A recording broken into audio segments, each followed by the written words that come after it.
एक बार एक युवा लड़का बौद्ध साधु के पास जाता है और कहता है कि गुरुवर, मेरी किस्मत इतनी खराब क्यों है।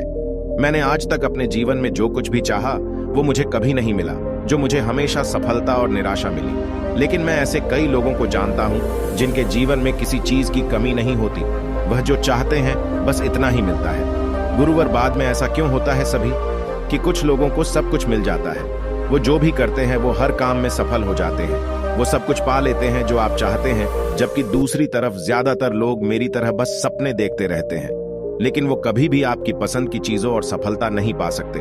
तो आप मुझे ऐसा तरीका बताओगे जिससे मैं भी अपना भाग्य ठीक कर सकूं और मनचाही सफलता प्राप्त कर सकूं। बौद्ध भिक्षुणी ने सारी बात ध्यान से सुनी और फिर बोली, जिन सफल लोगों की तुम बात कर रही हो सकता है कि उनमें से कुछ लोगों को तुम अपने भाग्य के बल पर सफल हुए हो, लेकिन अधिकांश लोग नहीं भाग्य से। लेकिन सफल इसलिए होता है क्योंकि उसने सफलता प्राप्त करने के लिए यह सफलता अर्जित की है। और मानव के अंदर सफल होते रहने के लिए कुछ महत्वपूर्ण आदतें हैं और इसके बारे में एक विशिष्ट दृष्टिकोण रखना बहुत जरूरी है। आज मैं आपको बताने जा रहा हूं, बस मेरी पूरी बात सुनिए। व्यक्ति ने अंत तक ध्यान से कहा, हाँ गुरुवर, मुझे आपकी पूरी बात समझ में आ गई है, ध्यान से सुनो। बौद्ध भिक्षु कहने लगे कि हम सही रास्ते पर हैं और शांत दिमाग से सोचते हुए आप जीवन में आने वाली हर चुनौती का समाधान पा सकते हैं। हम सभी को आपको अपना खोजने का प्रयास करना चाहिए। शून्य होने की चाह का अर्थ एक ऐसी मानसिक स्थिति को प्राप्त करना है जहां प्रेम, अच्छा स्वास्थ्य, ध्यान और खुशी है, जहां न रोग है, न घृणा है, न चिंता है, कोई युद्ध नहीं है, बस शांति और खुशी है। अपने शून्य के करीब जाने के लिए हमें चाहिए, करते रहो, हम क्या करना पसंद करते हैं। हमें यह सवाल हर रोज किसी न किसी से पूछना चाहिए कि क्या हम अपने लक्ष्य के प्रति ईमानदारी से काम कर रहे हैं, कि हम सकारात्मक हैं और समान विचारधारा वाले दोस्तों से जुड़े हुए हैं। क्या हम अपने कर्तव्यों के प्रति ईमानदार हैं, क्या हम अपने खाली समय का सही उपयोग कर रहे हैं। इस तरह के प्रश्न हमें सकारात्मक रूप से सोचने के लिए मजबूर करते हैं और यह हमारी शून्य तक पहुंचने की यात्रा को और भी रोमांचक बना देता है। इससे आपके लक्ष्य आपकी वित्तीय स्थिति और खुशी का निर्धारण कर सकते हैं। हमें हमेशा ऐसे लोगों के साथ रहने की कोशिश करनी चाहिए जिनके लक्ष्य बड़े हों और कीमत चुकानी पड़े जीवन ऊंचा होना चाहिए, क्योंकि ऐसे लोग हमें आगे बढ़ने की प्रेरणा देते हैं, हमारी सफलता में खुश होते हैं और हमें सही सलाह देते हैं। और मुझे अपने जीवन में कहां जाना चाहिए और कैसे पहुंचना चाहिए, दूसरा रास्ता, हमारे लक्ष्य बहुत स्पष्ट होने चाहिए। हमें बेहतर पता होना चाहिए कि हम क्या हासिल करना चाहते हैं, आशावादी रवैया। और पांचवा तरीका, हमें अपने लक्ष्य के प्रति हमेशा पूरी तरह से समर्पित होना चाहिए। केवल सकारात्मक चीजें ही करनी चाहिए, यहां तक कि अकेले भी अपने बारे में हमारे लिए नकारात्मक चीजें नहीं करनी चाहिए, क्योंकि बोले गए शब्दों में बड़ी ताकत होती है। जैसे उत्साह और सभी आशा से भरा हुआ किसी का जीवन बदल सकता है, ठीक उसी तरह नकारात्मक शब्द किसी का जीवन बर्बाद कर सकते हैं। हम कभी भी कुछ नया सीखते हैं। सफल होने के लिए हमारे लिए सफल चीजें या उच्च शिक्षा पुरानी नहीं होती, बल्कि एक दृढ़ संकल्प की जरूरत होती है। अगर व्यक्ति की नीयत पक्की हो तो वो रास्ते खुद बना लेंगे। हमें खुद को रोज याद दिलाते रहना चाहिए कि हमारी क्या उपलब्धियां हैं, हम बेहतर क्यों हैं, हमारा लक्ष्य क्या है और हम इसे कैसे पूरा करते हैं। यकीन मानिए, हमारी आदत ने हमें लक्ष्योन्मुखी उत्साहित किया और सकारात्मक बने रहे।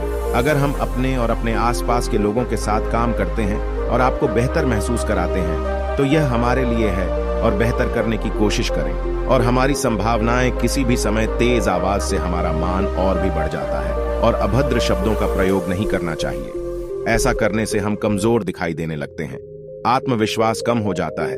अपनी सफलता का निर्धारण इस वजह से नहीं होता है कि हम अपने लिए क्या करते हैं, बल्कि इस बात से होता है कि हम क्या करते हैं दूसरों को प्रेरित करने के लिए करें। हम सभी काम खुद करने की जरूरत नहीं है, हमें बस वही करना चाहिए जो जरूरी है। बाकी काम सही लोगों में बांट देना चाहिए। ऐसा करने से सामने वाला भी खुद को महत्वपूर्ण महसूस करता है और हमारा काम भी हो जाता है। हमें हमेशा जीत के बारे में सोचना चाहिए, क्योंकि जो जीत के बारे में सोचता और विश्वास करता है वही जीतता है।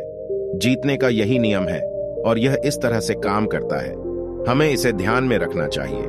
अपने बच्चों के सामने अच्छा व्यवहार करना चाहिए, क्योंकि एक छोटा बच्चा और आदर्श व्यवहार अपने माता पिता के व्यवहार को मानता है और उसे ही अपनाने का प्रयास करता है।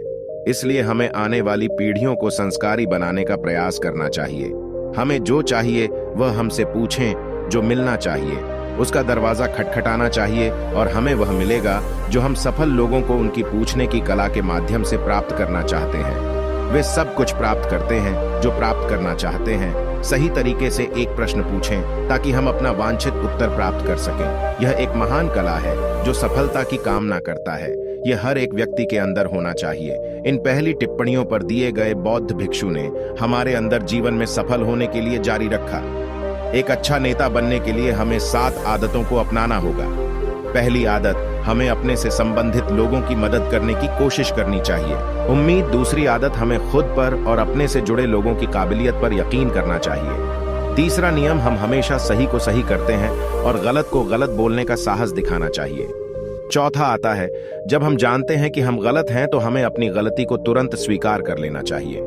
पांचवी आदत, हम अपने साथ काम करने वाले लोगों की हमेशा सराहना करते हैं, सलाह लेनी चाहिए और उनका सम्मान करना चाहिए। छठा नियम, हमें चुनौती के समय में भी अंदर से शांत और स्थिर रहने की कोशिश करनी चाहिए। 7 आदतें, हम काम के प्रति इतने भावुक हैं और यह किया जाना चाहिए जिम्मेदारी से कि हम दूसरों के लिए एक उदाहरण बने और हमारे काम करने के तरीके का अनुसरण कर सकें। एक बात याद रखें, हमारा मन बहुत मूल्यवान है। हमें इसका ध्यान ऐसे ही रखना चाहिए जैसे हम अन्य कीमती वस्तुओं के साथ करते हैं जो हमने अब तक हासिल किया है या कर सकते हैं। इन सब का स्रोत हमारे मन को, इसके लिए हमें इसे साफ सुथरा रखने की कोशिश करनी चाहिए। इसके लिए हमें बुरे आतंक और नफरत से भर देना चाहिए और नकारात्मक बातें फैलाने वाले लोगों से दूर रहना चाहिए और ऐसे लोगों का साथ देना चाहिए जिनके लक्ष्य ऊंचे हैं और सकारात्मक सोचना चाहिए। कभी भी जिम्मेदारियों से भागना नहीं चाहिए क्योंकि जिम्मेदारी हमारे पास एक मजबूत और एक अनुभवी व्यक्ति बनाती है जो बाद में हमारी बड़ी सफलता का कारण बनती है। हमें अपने काम के लिए उनसे सलाह लेनी चाहिए जो पहले से ही उस क्षेत्र में सफल हो चुके हैं या उस क्षेत्र के जानकार हैं। उन लोगों से नहीं जो लोगों के बीच उस काम में असफल रहे, डर फैलाते रहे। हमारे बारे में हमारा अतीत, वर्तमान और हमारे आसपास के लोग हमेशा अच्छे रहें और अगर हम किसी के बारे में अच्छा नहीं बोल सकते हैं तो हमें चुप रहना चाहिए ताकि हमें कुछ मिल सके। हमें उससे अधिक देने के लिए तैयार रहना चाहिए। दूसरों के साथ वैसा ही व्यवहार करना चाहिए जैसा हम चाहते हैं कि वह हमारे साथ करे। अपने काम के प्रति उत्साहित महसूस करें। हमें लोगों को उपहार देने की कला आनी चाहिए। हम सही तरीके से उपहार देते हैं, किसी का भी दिल जीत सकते हैं। उपहार देने के कुछ तरीके हैं जिनके बारे में जानना चाहिए। फूलों के गुच्छे महंगा, सामान उपहारों से भरी टोकरी से ज्यादा अगर यह आपके सामने वाले के दिल को छूता है तो बस इतना ही हमारे अमूर्त उपहार, जैसे कि अपने किसी के पास जाकर उनके साथ कुछ समय बिताएं, किसी बीमार दोस्त के घर जाकर उनकी मदद के बारे में पूछें जो हमारी मदद करते हैं। सार्वजनिक धन्यवाद आदि से पहले हमें उस उपहार को उपहार देते समय उसे उस व्यक्ति के अनुसार बनाने का प्रयास करना चाहिए जिसे हम उपहार देने जा रहे हैं। हमें उपहार देते समय उसकी कीमत पर नहीं बल्कि उस उपहार से उपहार प्राप्त करने वाले का भावनात्मक लगाव बढ़ाने पर ध्यान देना चाहिए। जब हम किसी को उपहार दें, जब सामने वाला उससे उम्मीद न करे तो तोहफे देते वक्त तोहफे की कीमत अनमोल हो जाती है। उसे फूलों से एक निजी पत्र की तरह थोड़ा सा सजाना चाहिए। हमें अपने साथ काम करने वाले लोगों के बीच अच्छे सुझाव मिले और उनकी बुद्धि की प्रशंसा की जानी चाहिए। उन्हें काम से संबंधित मुद्दों पर निर्णय लेने के लिए प्रोत्साहित किया जाना चाहिए। ऐसा करके हम उनका मनोबल बढ़ाते हैं और वह खुद को महत्वपूर्ण, उपयोगी और आवश्यक महसूस करते हैं और उनका हम पर विश्वास और भी बढ़ जाता है। हम आत्मा को उचित पोषण देकर दूसरों पर सकारात्मक प्रभाव डालते हैं। आसानी से बनाया जा सकता है और ऐसे हम उनकी खूबसूरती पसंद करते हैं। परिधान, सफलता, घर के सामान, वास्तव में प्रशंसा आदि करके और अपने घर परिवार के बारे में बात करके कर सकते हैं। जब हम किसी को बोलने के लिए प्रोत्साहित करते हैं और मैं ध्यान से सुनता हूं, भले ही वे अपनी सफलता या आपकी समस्याओं के बारे में बता रहे हों, हम उन्हें ध्यान से सुनते हैं, उन्हें अच्छा महसूस कराते हैं और ऐसा करने से उनका विश्वास और समर्थन दोनों जीत सकते हैं। लोगों को ध्यान से सुनने की हमारी आदत हमें उनकी आंखों में प्रभावी बनाती है, एक गंभीर व्यक्ति बनाता है। हमारे साथ हो रही बुराई इस बात का प्रतीक है कि हम आगे बढ़ रहे हैं आगे, और जब हम पीछे मुड़कर अपनी बुराई का जवाब नहीं देते तो हम उसका नकारात्मक प्रभाव वहां निष्क्रिय कर देता है। श्रेय और प्रशंसा मिल भी सकती है और नहीं भी, हमें अपना सर्वश्रेष्ठ देते रहना चाहिए। बस अपने काम का श्रेय कोई और लेता रहे। लेकिन सही समय पर हमें हमारे काम का इनाम मिल जाता है। जो लोग हमारे बारे में गलत बोलते हैं और हमारे काम का श्रेय लेने की कोशिश करो, हमें उनसे बदला लेने के बारे में सोचने पर हमारा समय बर्बाद मत करो, लेकिन उन पर दया करके और उन्हें बीमार समझकर त्याग देना चाहिए। अगर हमारे पास चमत्कार है और हमें अपनी पीड़ा पर यकीन है तो कोई नहीं रोक सकता। हमें सफल होने से सभी को एक देवी रूप से चमत्कार प्राप्त हुआ कहा जाता है, लेकिन सामान्य जीवन में चमत्कार एक ऐसा व्यक्तिगत गुण है जो एक व्यक्ति को दूसरे व्यक्ति पर अधिकार देता है। चमत्कार केवल अपने भीतर आध्यात्मिक यात्रा करके ही पाया जा सकता है। कुछ नियम जिनके द्वारा आप अपने चमत्कार को जगा सकते हैं और बनाए रख सकते हैं। हमें ध्यान दें और एकांत के माध्यम से खुद को जानें और समझने की कोशिश करें। हमें हमेशा विनम्र रहना चाहिए और किसी को कभी भी अपनी संपत्ति का प्रदर्शन नहीं करना चाहिए, और हमें दूसरों से बात करने की शक्ति को प्रोत्साहित करना चाहिए। ऐसा बनो कि लोगों का ध्यान हम पर रहे, ना कि हमारे कपड़ों पर। हम जो भी करें उत्साह और उल्लास के साथ करें। जिम्मेदारी लेने के लिए हमें हमेशा तैयार रहना चाहिए, क्योंकि यही आदत हमें बेहतर बनाती है। अगर कोई हमसे सलाह लेता है तो हमें व्यक्तिगत उसकी समस्याओं पर ध्यान देना चाहिए, उसे समाधान मिलना चाहिए। अगर हम अपनी बातों और वादों पर कायम रहें तो इससे हमें अपार सम्मान मिलता है और हमारा चमत्कार भी बरकरार रहता है। हम अपने छोटे छोटे वादों को पूरा कर बड़ी सफलता प्राप्त कर सकते हैं। जैसे जब हम किसी से मिलने के लिए अपॉइंटमेंट लेते हैं तो उस पर विशेष समय ही हमें उनसे मिलना चाहिए। हमसे किए गए वादों को हर हाल में पूरा करने की कोशिश करनी चाहिए। अगर किसी को अपनी समस्या या मजबूरी साझा करनी है तो हमें उसकी बातों को गुप्त रखना चाहिए। ऐसा करके हम उस व्यक्ति के विश्वास को जीते हैं। हमारे सामने और हमें अपने से जुड़े लोगों के साथ भी हमेशा ईमानदार रहना चाहिए। हमारी सफलता का निर्धारण इस बात पर निर्भर करता है कि हम अपना समय कैसे और किसके साथ बिताते हैं। इसके लिए हमें समय समय पर अपने मित्रों की समीक्षा करते रहना चाहिए कि हमारा मित्र एक बेहतर भविष्य बनाने के लिए काम कर रहा है, जो हमारे लिए सही है, और सकारात्मक सुझाव दे। मुश्किल समय में वह हमारी मदद करे, कहीं न कहीं केवल शिकायत करने वालों के लिए ही नहीं। नकारात्मक विचारकों और हमें पीछे खींचने वाले दोस्तों से साथ साथ नए और अच्छे लोगों से दोस्ती करने की कोशिश करनी चाहिए, और रिश्तों को बढ़ाकर भी पीछे नहीं हटना चाहिए। हमें धैर्य के महत्व को भी समझना चाहिए, क्योंकि बड़े और महत्वपूर्ण लक्ष्यों को पूरा करने में समय लगता है।